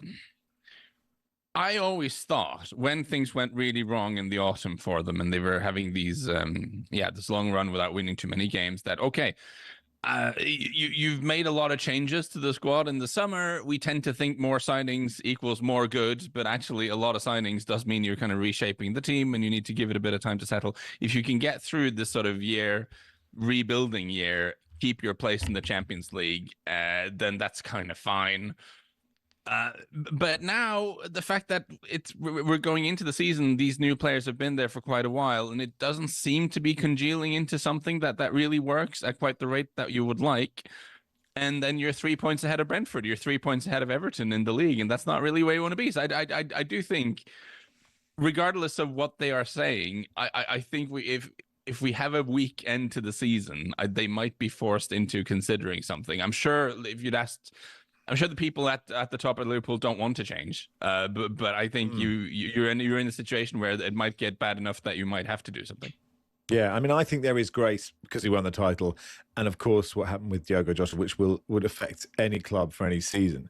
I suppose the question is, if you are going to get rid of a manager, is there someone better just hanging around? And Xabi Alonso is hanging around at the moment, Lars, and so that is, that feels very possible, doesn't it? And it's also such last season when Arne Slot came in, and you're right giving him credit for the title, and it's not quite true that he just took over a good team after Klopp and he just kind of rode them to, he made specific changes to the team that worked out really well. They seemed to take down the tempo a little bit, try to control the games a little bit more. But the tempo has continued to go down from maybe taking down the tempo being a good thing. I feel like the tempo has been down to a point that's not good this season. I mean, the game against Spurs at home was really not very good at all. And I think for this also speaks to something like when you have a fan base who've been used to the team being quite successful, playing us with a lot of energy, a lot of running. This is kind of what we want to see now, and it's going in a very, very different direction. So that is slightly concerning. Manchester City away is not the easiest game to try to turn this stuff around, but it is a real opportunity. Like when these doubts are starting to creep in, if you can go away to Man City and get something, then obviously that does a lot to help your case. What about Pep? I mean, the way he celebrated the Carabao Cup made me think he's off. That was just the vibe that I got. And that obviously could be nonsense, but it sort of adds intrigue to the rest of this season. I've kind of thought so all season, really, because he did this interview last summer, I think it was with GQ, where he talked about how he was already seemed to be thinking about what he was going to do when he was done. And I think we all know, like, if we're spending a lot of time thinking about what we're going to do when we're done with the job we have right now, then you kind of already have some eyes on the exit. But I don't think he wants to go out on a bad note. I think he's someone who's extremely competitive. I think it matters a lot to him that he goes out in a good way. And I always kind of thought the fact that they were playing slightly differently earlier in the season, that they were playing more directly, that they were just kind of not pressing, that they seemed to really depart from the Pep Guardiola template, if there even is one, for me was the suggestion that he's just going to try to be as successful as he can in the moment rather than take a year and try to build a new team here. But I also just think, here's the thing, I'm not sure he knows. I have a feeling he will complete the season and then sort of, do you feel up for it? Are you motivated? I mean, I suspect that it might come down to that a little bit. Can we talk about Southampton Arsenal? We haven't yet. And Arsenal are a very good team. They've got Champions League in the week. So it'll be interesting to see what side they put out. Southampton are on great form. Of course, they have bigger fish to fry in terms of getting into the playoffs in the Championship. I don't think they're close enough really to the automatics, are they? But forgive me if they are. But just in terms of, if Arsenal don't win this, that is another, that is a great chance for other shows on this network to shout the word bottle a huge amount, isn't it, Lars? You're 9 points ahead in the league, though, in fairness. So I do think they're doing the gap between how about this? The gap between Arsenal and the team that's second in the league is currently bigger than the gap between Liverpool and Bournemouth in 13th. Like that's quite the thing. I don't like to use that word too often because I think it's a silly word. But what I'm interested in this game is which players are starting and which players are available, because there seemed to be an injury epidemic with the Arsenal players over the international week. 11 Arsenal players withdrew from international duty. And Mikel Arteta, I hope they're all okay, Lars. I hope so. I mean, Mikel Arteta has assured us all that they are very honest and that their injury situation has been communicated very clearly. I mean, you'd think, giving him the benefit of the doubt, if these are all people who have niggles, because that can happen. We're deep into the season. Most players will have something going on that ideally their bodies could do with a little bit of rest, but you have to play games. I mean, players play half injured all the time. If you have 11 guys, of which let's just say a bunch of them, many of them are feeling something, then this is Southampton in the FA Cup is kind of a good chance to give them a few extra days, probably. Also interested in seeing if Kepa starts again. I mean, Arteta seems to suggest that he has total trust in him, even though his appearance at the League Cup final was not extremely encouraging. All in all, you'd think Arsenal, because of the depth they have this season, even if they do rotate, should have too much for Southampton. But as we heard at the top of the hours, it's 14 unbeaten for Southampton, which is not nothing in the Championship. Lars, you talk about Arsenal's 9-point lead at the top of the table. I feel obliged to point out that it's something of a false 9, if you pardon the pun. Hey, City have a game in hand. City still have to play Arsenal. They win those two. That 9-point gap is suddenly 3 points. Ooh. That's true, Barry. That's good maths, and I think you're really getting into the spirit of let's try to sort of annoy the Arsenal fans. Yes, I like yes. that. Yeah. That's exactly what I'm doing. Did you wake up this morning and think, I'm going to go on national radio, and I just think the Arsenal fans, people don't annoy them enough. I'm going to poke them. I'll be honest, Lars, I was so stressed out about doing the go-get-its instead of Charlie that I had no time to think of anything else. Okay. So do you have this sort of you've had this release of anxiety now, you've done it now, you can relax, the rest of the day will be fine. Yeah. No, on a personal note, this has been very difficult for me because you may not know and you may not care, but I am a Tottenham sympathizer. But I have had to spend the entire year telling people, you know what, Arsenal are fine, stop freaking out, they're really good, which is not necessarily what the Spurs fan in me wants to do, but I just think they're really. So I don't think this idea that they're going to suddenly turn into a pumpkin on the home stretch of the season. I just don't buy it at all. I think they'll get this done with a minimum of fuss. I don't think they'll mess up. And you know what? All these maths saying, "Ooh, yes, if City win the game in hand, which they might, if City beat Arsenal, which they might," all the maths here assumes that City will just win all their games. Which, having watched them a fair bit this season, I just don't think will happen. No, I'm inclined to agree with you. I think it's just wishful thinking on the part of the Arsenal haters with a Z. The haters and the losers, Barry. Yeah, but actually, the haters and the losers. Also, the neutrals who won a title race, because title races are fun. Yeah. But even if we don't have a title race, I mean, the race for 5th and 4th in the Premier League is absolutely wild this season, so we have that to fall back on. Tomorrow, Lars, we've got West Ham Leeds at the London Stadium. This strikes me as the kind of cup tie that both managers probably wish they didn't have to play. Yes. Now, I did, to prepare for this, Barry, I did look up on the internet. I was going to say, what has Daniel Farke said about this? Is he taking it seriously?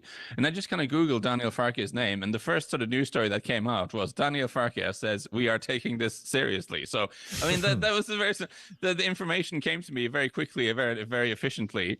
Farke has also suggested that they feel slightly aggrieved by how things have gone in the league, that they've performed better than some of their results would suggest, and also they feel they've been very unlucky with referees. Certainly, the thing I've noticed with Leeds this season is that they're always in games. Like they're never, very few times have you just gotten overrun. Like they're very physically competitive. They're well organized. There've been too many draws in there in the league, which is why they are where they are in the table. But they seem like a very capable team. Where West Ham seems to have just figured something out under Nuno, and this surprised me because it took a little while for the Nuno magic to kick in, and there were even at some point suggestions that the Nuno magic may never make an appearance. But in the last few games, I think that they've looked pretty good. They're not the best performance against Villa, but by and large, there's been a lot of progress there. I think this is an interesting game in that both of these probably have their eyes on the league, as you say. You do wonder if there might be a moral sort of vibes element to getting a result in this, given that you're taking on a close competitor in the relegation battle. Me and Barry doing a 3-hour build-up to West Ham Leeds between midday and 3 tomorrow. Join us for that. Thank you, Lars. I'd rather not, to be honest, but that's fine. Lars, we're going to need all the help we can get. Yeah, I mean... Lars Sivertson there. Go away now, Lars. That was a look ahead to some of the players that we feel will be here for it and deliver this weekend with Enterprise Rent-A-Car. Destination football on talkSPORT with Enterprise Rent-A-Car. Here for it. Book now at enterprise.co.uk.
In terms of greatest Premier League managers, because if he does leave, he will go down as one of the greats. Yes.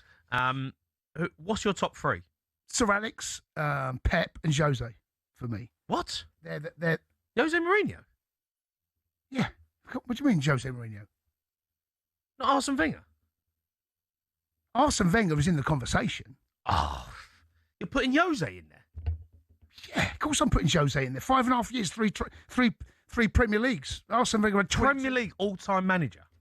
22 years he was there, Arsene Wenger. Won 3. Jose, 5.5. Won 3. I mean, in terms of... Sir Alex, because he was there... Sir Alex is no question, right? He's the Don. He is the Don. Yeah. Right, he's the Don. Yeah. Pep's number 2. Can't argue. Because it's longevity as well. How long's he been there, Pep? Is it 9 or 10 years? I think I'm right in saying that. If it's not 9, it's coming up for 10. 26. Okay, so 10 years he's got. Okay. Yeah. He's won 6 Premier Leagues. Yeah. Come on.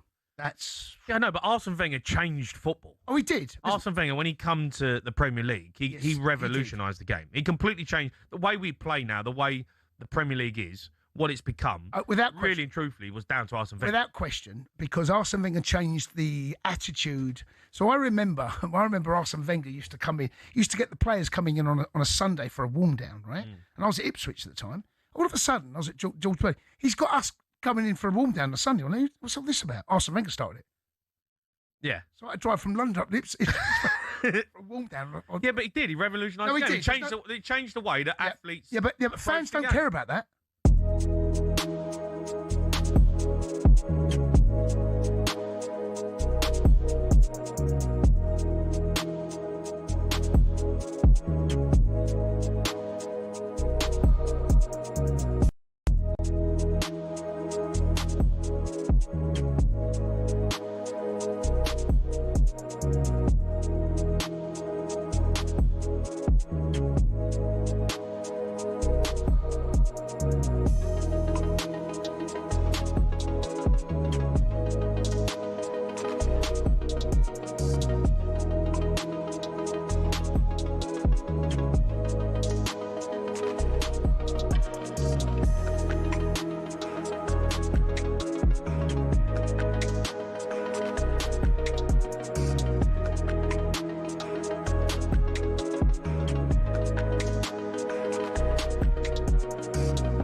I am going to win this fight, and I'm going to walk off and go home. He's going to throw everything in the kitchen sink at me. He don't care where he hits. Derek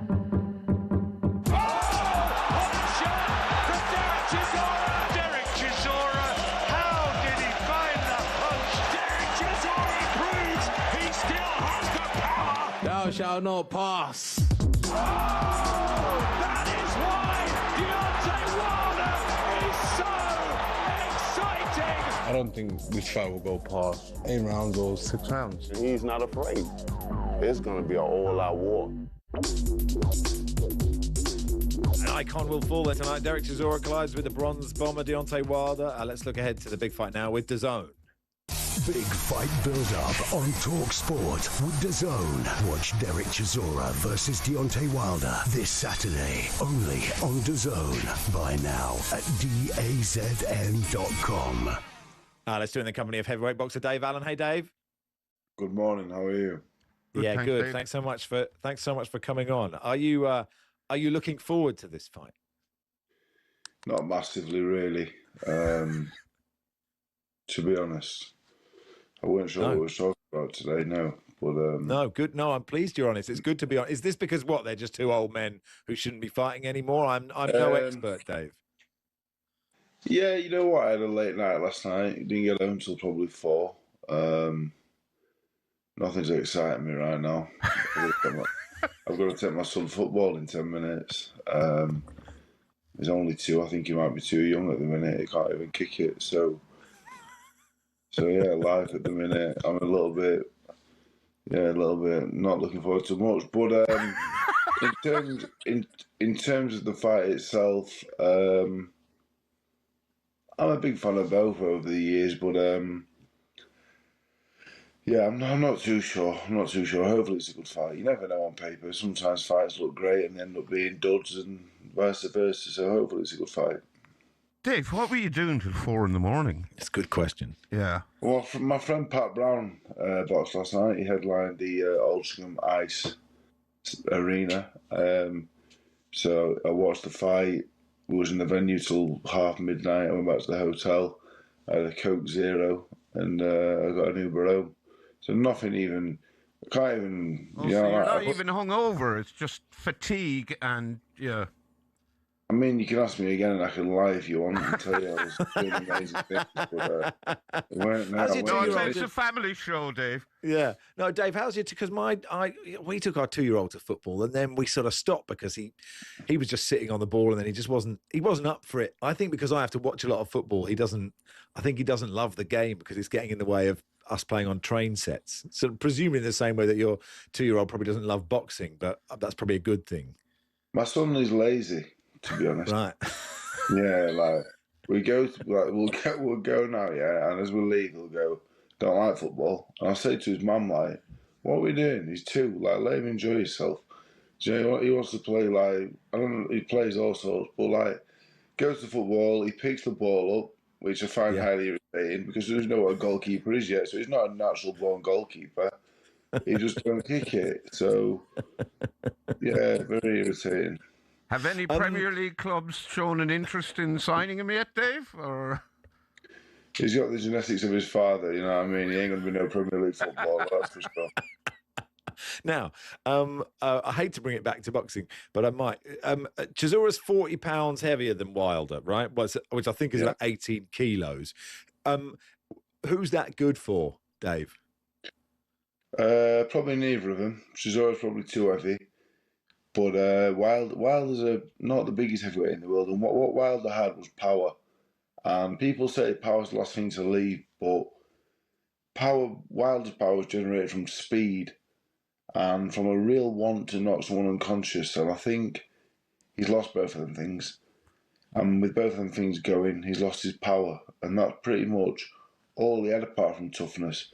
And that's also something that leaves you pretty quick after a certain age. So I think Chisora wins. I think he wants it a little bit more. I think he has a little bit less, which is mad to say at 42. And probably because of me saying that, the 42-year-old wanting it a little bit more and having more left is probably why I'm not the most excited about it. But they both deserve a big night at the O2 to put her close to the career. Dave, I don't know if you're aware of this, but there was a dispute over Deontay Wilder's gloves yesterday. Now, apparently he submitted a pair of custom gloves that didn't meet the standards required for boxing gloves. It all seemed a bit weird to me. I thought, one boxing glove was much the same as another. Was there a horseshoe in it or something, or plaster? One thing I'll say about boxing gloves are very different. You can get one pair that are like being hit by a break, and you can get another pair that's like getting hit by a brick, but it's not. It's a different brick. It's slightly softer. Neither are very pleasant, but like one brick's a lot bigger and harder than the other. So boxing gloves, they're a funny thing. You can have a big advantage, I think, if you're wearing a particular brand of glove. But it's amazing how that can be somehow headline news. Who cares, really? Do you know what I mean? Andy says, give Dave Allen the breakfast show. Are you interested in the breakfast show, Dave? It's early starts every day. But yeah, I would rather do the midday show or the afternoon show. You want the H&J show, really, yeah, that's the dream Dave, one. 1 to 4. That's the dream. Get in the queue, Dave. I would say now, more interestingly, the last time I spoke to you, I think you were pushing to get on Celebrity Tenable, the daytime quiz show. And I confess, I've got 2 young kids as well. It's not been top of my priority list, Dave. So accept my apologies. But have you had any sort of advances elsewhere, or are you just using me as your way of getting on Celebrity Tenable? I want to bring Tenable back, and I want to be the host. Okay. But I don't want the earpiece in telling me the answers, because if they don't know it and I do, I want to go, as if you don't know that. The answer's this. That's what I want to do. I want to be that host. I was like, the annoying host. Mm-hmm. Like, You're going to have to narrow it down. Yeah, I just want to go on TV, and I'd love to go on TV and do ridiculous things. Right, okay. Which would include hosting Tenable. I don't know what Tenable is. Tenable is hosted by Warwick Davis. Oh, okay. So, it's not a like-for-like change, I would say, Dave, if you get the gig. No. But look, we'll see. I don't really know. What is the concept of it, Dave? So if I said to you, name me 10 game shows that you would like to go on. Yeah. Okay. You would list me 10 down. I would then go to someone else and say, you got to tell me what 10 game shows he's gone for. And I might go, deal or no deal. And pointless. And then I might go bullseye. And you might go, not a darts player. And then I get a warning. Big red X would come across the screen. Okay. I'm not sure that's what happened, but I've made that up. That's how I do it. I think you're mixing it up with Family Fortunes. Dave. Yeah, I like Family Fortunes. But the thing with Family Fortunes is, you need 4 family members that you like. So I'd be struggling on there. I'm already thinking your son won't be joining you on that anytime soon. I'd be struggling to get a team together. That's the problem. So. Well, Dave, I think we've pretty much covered all the things we need to Chisora look ahead to this fight. Then. 8-round knockout. I'm glad we got there in the end. Yeah. Thank you, Dave. Thanks, Dave. That was the best interview I've ever been a part of. Yeah, I'm a big Dave Allen fan. Thank you, Dave. He's funnier than the Irish, the original Dave Allen. And he was a funny man. He was, wasn't he? That was, in some senses, a look ahead to Chisora with V Wilder with DAZN. Not sure exactly what DAZN we're looking for, but anyway, you can watch it live tonight, only on DAZN. Buy it now at DAZN.com. Big fight build-up on talkSPORT with DAZN. Watch Derek Chisora versus Deontay Wilder this Saturday, only on DAZN. Buy now at DAZN.com.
look at the fact that Chelsea have done 600 million worth of transfers in the 25-26 season and paid 65 million agent fees. Now go look at Aston Villa.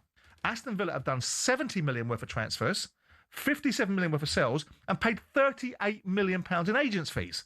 So when you look at the ratios, you go, you did 120 million worth of business and you paid 38 million, which is about 26%. Right. Chelsea have done 600 million worth of business and paid 65 million. So whilst the numbers look horrible and in the scale of things enormous, in the representative terms of what business has been done, they're not enormous. Now, then you take the losses. Chelsea got 100, however they got it and however they concocted it, they got 125 million pounds worth of profit last year. We know how they did it. They sold their women's team and a whole raft of other things. I'm going to get to that. So the Pearce, well, that was what they were allowed to do, right? And in previous times... I agree. In previous times, Man City and Chelsea were allowed to build football teams with impunity, and Newcastle can't. So we all are a product of timing, and we're all a product of opportunity, and we're all a product of creative outcomes based upon the circumstances that we operate in the time that we operate them in. So I look at this and go, yeah, they've made 250 million pounds of losses, right? We are, if they're not worried about it, and they believe they can cover the gap between the PSR and also the consequences of squad cap rules that they put into place, that they've got consequences on already, then that's their business. But it's up to us to observe it. And if Chelsea are the biggest spenders on agents and the biggest spenders on transfers and have the biggest losses, how on earth can Egbali, Behdad Egbali, who you met recently, and to quote you, is one of the most impressive operators you've ever met in football? One of the most compelling is what I said. Yeah.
Morning all, game. It's the warm-up, not just the game day warm, just the warm-up on talkSPORT here till 11. After us, live from the Etihad, Man City versus Liverpool in the quarter-final of the FA Cup. Stuart Pearce on co-coms. He joins us now. Hey, Stuart. Hey, that's my favourites, all right? Yeah, we're well. Barry in for Charlie, but I hope I'm in for Charlie. I don't think I'm among your favourites, Stuart. Oh, you're up there. Don't worry about that. Thanks, Stuart. Stuart, Muse were on at Brixton Academy last night. I live around the corner. Yes. Keep an eye out. Who's on? Is it a Stuart Pearce gig or not a Stuart Pearce gig? I'm saying they're too operatic and bombastic for your tastes.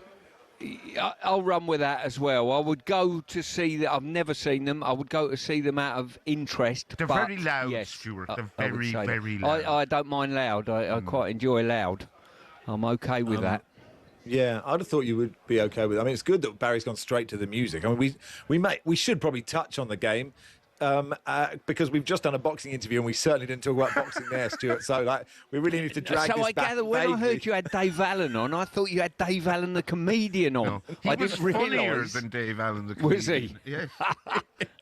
He's absolutely sensational. Normally you don't have your work cut out, Stuart. You know, normally you are whoever you're following is never going to be as good as Stuart Pearce. But today you're going to have to really perform in trouble. the next 2 minutes. All right. Yeah, you are in I'll trouble. do what I can I'd for love you. him on co-coms, I tell you that. Anyway, who's this more important for, Stuart? If that's not a silly question. Well, that you would probably have to say Liverpool and Slot. I would say out of the two. But listen, Liverpool have got a couple of massive games coming up. PSG in a week as well, which we're covering. This one is just incredible. I think City have put themselves at ease a little bit, lifting the trophy at the weekend and whatever. So that's been a real plus and a real lift for them. I think this one could be a real tight game. I think City on home advantage are just going to edge it.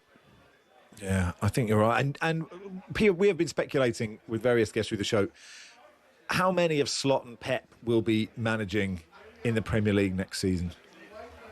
I hope both, if I'm being honest with you. I think I always find it a sad day when individuals like either Alex Ferguson, Cloughie or Klopp have left the Premier League. I think they're fantastic for the Premier League as a product, and they're great managers as well. So I would hate the day when Pep leaves this football club, and I think City won't be looking forward to it either. Now, I spoke to you on Wednesday, Stuart, about the England game, and you were going to see, let me remember, Ferocious Dog. How did that, Yes. how was that, have you been to that, has that happened now, that gig? Yes, that happened. That happened on last Saturday. That was Oh, very right, good. we'd already reviewed Ferocious Dog. Yes, Oh, forgive me. we Have you reviewed been to Ferocious anything Dog. since? Have you been to anything since No. Wednesday? Okay. No, I haven't. Next one up is Saturday week. The Damned are playing Wembley Arena with Peter okay. Hawke and Mark Almond. It's a real strange lineup, a combination of about 4 or 5 bands that you wouldn't put together. I But, saw obviously. Mark Almond in Dublin once, and I sort of went along because a pal had a spare ticket. It was one of the best gigs I've ever seen. It was a Mark Almond, Grace Jones double bill. Fantastic. Whoa.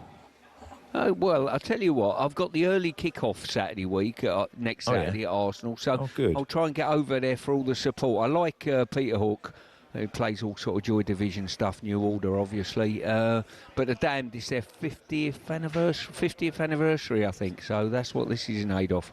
Well, now, Stuart, I mean, obviously you and I are very similar people and similar music, love of music. I was in Texas with Barry a few weeks ago, and we got onto the question, what was the last gig you went to? And I said, well, I did see the Chili Peppers in Hyde Park, supported by James Brown, and we realised that he died in 2006. So it's not like I'm a regular, but Barry and I went to watch Alanis Morissette do all of Jagged Little Pill, and it was absolutely brilliant. Would you have enjoyed that? I quite like her music, yeah. I'm not all over it, but I quite like the way she sings. Where did you see her? We saw her in the back garden of a kind of bar and grill. It was, I won't lie, Stuart, I felt a bit grubby. I'd say Alanis did too. It was organised by Spotify, and we managed to blag our way in on the guest list. I like your work. It was good. Right? Yeah. You know, One I hand in wouldn't your look pocket. down on you for blagging your way in, you know. You've got to Thank you get in so much. somehow, I always think. And it was... Anyway, people are telling me to move on, Stuart. I don't know why, because this is some good stuff. But look, enjoy the game, my friend.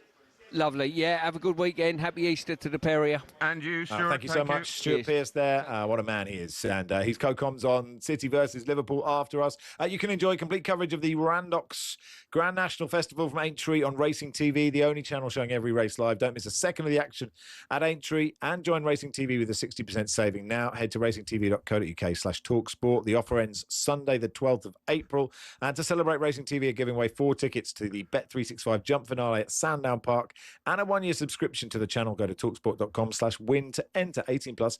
T's and C's apply. Now let's look at the latest odds of today's action with William Hill. In the Zone on talkSPORT. Brought to you by Final One Standing from William Hill. 18+. Gambleaware.org. Terms and conditions apply. Ben Barrett in the Lee Phelps role. Welcome, Ben. Good morning. How you doing? Yeah, no Lee Phelps this morning, so late substitution. I'm sitting in. I guess we'd call it an impact sub around here at William Hill. Yeah, no, I'm the impact sub, and I'm in for Charlie Baker.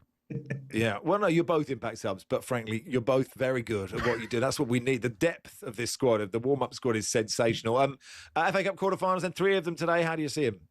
Yeah, Man City, Chelsea and Arsenal, all very warm favourites, as you might expect. Man City quite short in the betting, actually, at 8-11. Liverpool 3-1 to get the win at the Etihad. Chelsea, of course, incredibly short price to get the better of Port Vale, 1-16 in the market. 25-1 for an almighty upset there. Arsenal are 2-5 to get the win down at Southampton. You can combine the 3 at 7-4 boosted that Man City, Chelsea and Arsenal all get the job done inside 90 minutes. We do have an epic boost on each of those 3 games. Man City to score in the first half, that's now even money. Chelsea to win both halves of their game against Port Vale, that's now even money. And Arsenal to be leading at half-time is now even money. Doesn't matter how those games end, so long as each of those things apply. Even money for each of them in each of our big 3 games in the FA Cup. Arsenal are favourites to win the FA Cup outright. They're 2-1. Man City second favourite at 11-4. Chelsea is 7-2. Liverpool are 11-2. What about the boxing tonight? We had a really detailed preview from Dave Allen just before the He's whipped our listeners into a frenzy of excitement ahead of the big fight. I suspect DAZN subscriptions will have gone into meltdown after the way he looked ahead to that. But how do you see it?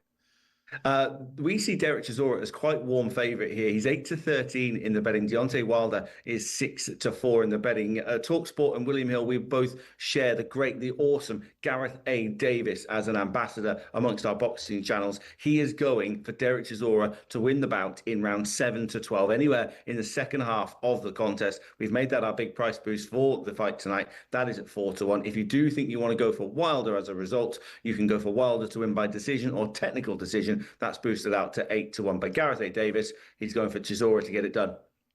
And the Grand National, which is what, next weekend, is it? Yeah, we're a week away now. We're non-runner money back. We have been for a while, so if you want to get your bets on, you are covered. If your runner doesn't, head to the line at Aintree. I Am Maximus is a 7-1 market leader in these early exchanges. Grange Clare West is 10-1. Jaguar 11-1. AT Couleurs is interesting at 14-1. We've had a bit of support for that. And last year's winner, Nick Rocket, 16-1 to repeat the feat from 12 months ago. Today's racing's pretty good as well. We've got an epic boost on the opener at Musselburgh. Comic Hero to finish anywhere in the first 2 of the 125. Again, should be an incredibly short price, is now even money. We're looking forward to being the official betting partner of the Grand National when it rolls around this time next week. And I Am Maximus, a fairly nice favourite. Okay. I probably should bet on that with it's basically my name, isn't it? Thank you, Ben. Appreciate your time. Thanks ever so much. That was the latest odds brought to you by Final One Standing from William Hill. Terms and conditions apply. 18+. Gambleaware.org. In the Zone on talkSPORT. Brought to you by Final One Standing from William Hill. 18+. Gambleaware.org. Terms and conditions apply.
Is it nigh on impossible, Frank, to keep a lid on the hype surrounding Moses at the moment?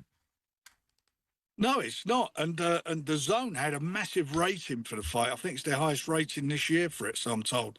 So, you know, he's people are well aware of what it, you know, who he is and what a talent he is, and he showed that certainly on Saturday. It was a very mature, you know, performance with a very durable, tough guy, and he'd done a job. He'd done a magnificent job, and you know, look, that's the future of boxing. He's the future of heavyweight boxing, and I'd have no problem tomorrow making him with Mr. Usyk. I'd make it in a heartbeat tomorrow. Question, Frank, for you. I mean, we had the other day on Talk Boxing Nikisa Badarian, who I know you'll know, and he talked about, and you don't need to be taught how to manage and match fights, right? That's not what I'm making the point here. I'm sort of sense checking what he said. His attitude was, he would, if he was managing Atomic, it'd stick him in with Andy Ruiz in Madison Square Garden, because it gives an opportunity, A, to put him in against another decent fighter to give him another learning curve, but also breaks him into America by doing something Anthony Joshua couldn't do, which is knocking out American heavyweight that has some repute. Is that got some sense in that thinking? Sorry, who was it who said that? Nikisa Badarian, you know, Jake Paul's promoter, and Nikita's a very good promoter, very, you know, and he knows what he's doing. We will be going to America. That's obvious. That.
And let's go live to the seat next to Barry. Well, there is always time for time difference, and here is your host, brought to you by the good people of Travis Perkins. Do what matters for the trade. Find out more at travisperkins.co.uk or download the app. It's Reese, the Lock. Welcome, Reese. Good morning, gentlemen. How are we?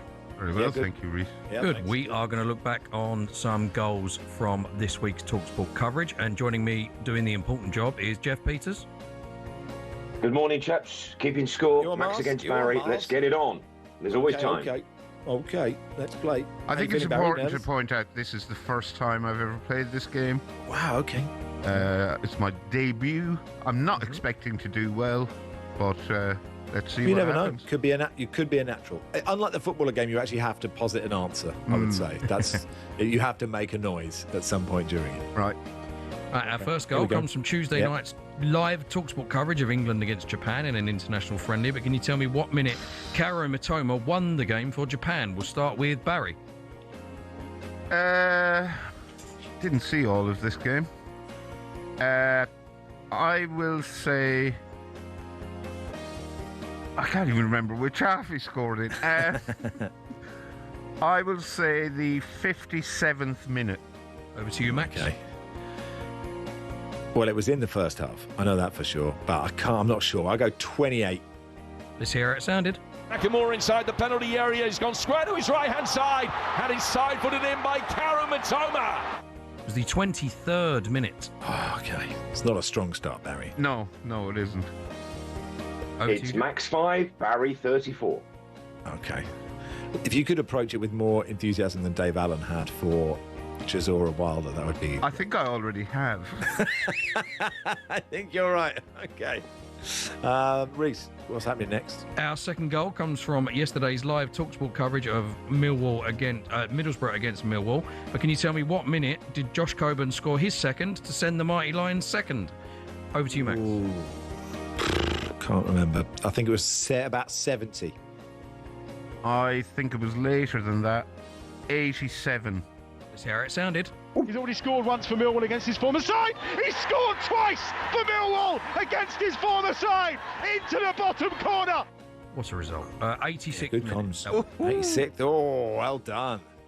So, Barry, if you'd said 86 instead of 87, the scores would have reverted to 0-0 because the person trailing, if they get a direct hit, it goes back to 0-0. Max 16 out onto 21. Barry, you're 1 out onto 35. 14 the difference, 3 to go. Okay, here we go. This is exciting. Excellent. Our third goal comes from West Brom against Wrexham, live on talkSPORT 2. That was also yesterday. But can you tell me what minute George Dobson earned the point for Wrexham? That's Barry. I can't. Is it me? That's Barry. That's Barry, all right. I think this is another late one, late-ish. 81 minutes. Max? I'll coattail you, 82. Let's hear how it sounded. Doyle plays into the box, flick on by 2 players, and it's gone in from Dobson! Superb comms there. It's the 62nd minute. Okay. So Max is 20 out onto 41. Barry is 19 out onto 54. 13 is the gap. 2 to go. You're Mars. You're Mars. Our next game was also from yesterday as Coventry beat Derby 3-2 live on talkSPORT. But can you tell me what minute Jack Rodoni won the game for the Sky Blues? That is you, Max. It's me, is it? Okay. Yes, I think I can. I think it was the 80th minute. Over to you, Barry. 84th minute. Let's hear how it sounded. Out to Van Eyck. He delivers a great cross. Rodoni is there again! Oh, big Joe Shannon. It was the 80th minute. Oh, yes. So it's a direct hit for Max, but because he's in the lead, it doesn't make a huge difference. So he stays on 41. Barry 4 out onto 58. So 17 the gap with 1 to go. So Barry, you've got to be 18 either way. Okay, you're still in it, Barry. How are you feeling? Well, can you not just copy what I say and... Well, no, because I have to guess first. Oh, okay. Because I'm ahead. Yeah, okay. That's how it works. But it's sort of a free hit for you. It's not against the attendance. It's not a football again. There's no pressure on you. You've done the go-get-its. Yeah. There's a minute left of this programme. You've done what you came to do, and you've done it well. Right, don't patronise me, Max. No, I'm not. I meant But I had my thunder stolen by Dave Allen, and that was... Well, that is true, but we all did, And he'll be hosting the both warm-ups for the rest of time, and frankly, he'll be really good at it. Okay, Reese, come on, get on with it. We don't have time for this. Our final goal comes from Lincoln's game against AFC Wimbledon in League One yesterday, reports of which you heard on talkSPORT. But can you tell me what minute Ryan One won the game for the Imps? Max? No. But they are doing surprisingly well, and it's delighted for everyone Lincoln based.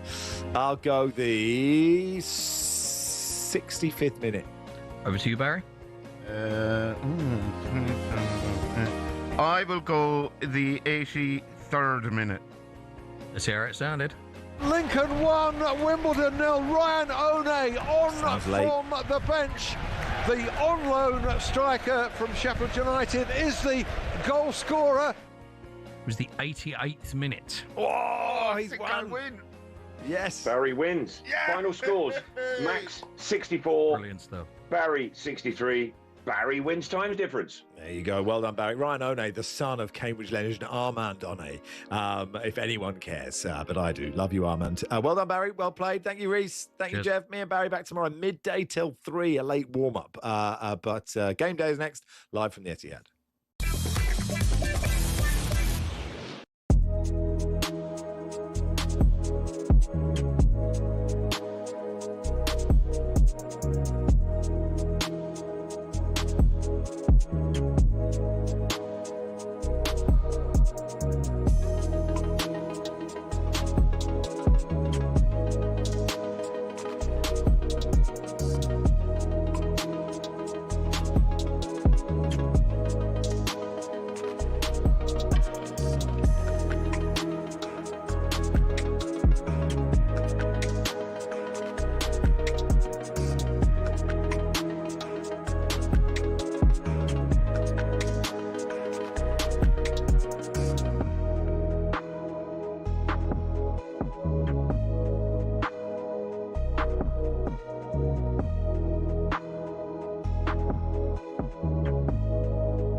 when we look at the end of the season, let's talk about the title race and the run-in.